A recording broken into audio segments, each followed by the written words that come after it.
Bukod sa gabi-gabing pagpapakilig sa Destined to be Yours at matapos ang successful shows niya abroad, bibida rin si Alden Richards sa isang concert sa darating na Mayo. Yan ang chika ni Nelson Canlas. Pasasalamat ang tanging naiisip ni Alden Richards sa tuwing matatanong tungkol sa first primetime series nila ni Maine Mendoza na Destined to be Yours. 2 linggo pa lang ito umeere pero labis na ang suporta ng fans at viewers. Abangan daw ang maraming pihit ng istorya ngayon. Parang nahuhulog na rin si Benji kay Sinag kasi sa mga panahong to. So, marami pa yan. Abangan nyo po kung ano ba talagang mga twist ang mangyayari.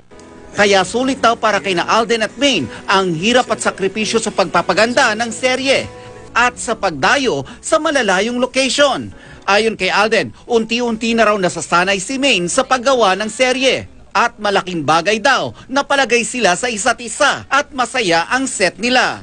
Si Maine naman nasasanay na siya. Kasi nag-e-enjoy kami sa set from artista, direktor, lahat hanggang utility staff.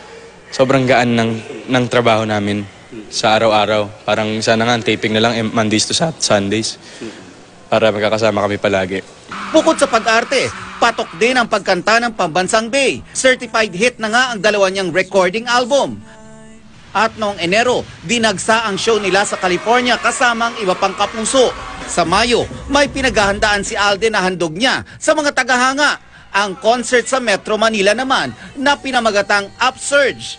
Hati dito ng GMA Records at GMA Network na may official hashtag na Alden Upsurge. This coming May 27 po, magkakaroon po ako ng show, concert sa Kia Theater. So yung details po is hindi pa masyadong pwedeng i-reveal to follow. Pero abangan nyo po, yung date and venue po is sure na. So yan, concert pa more.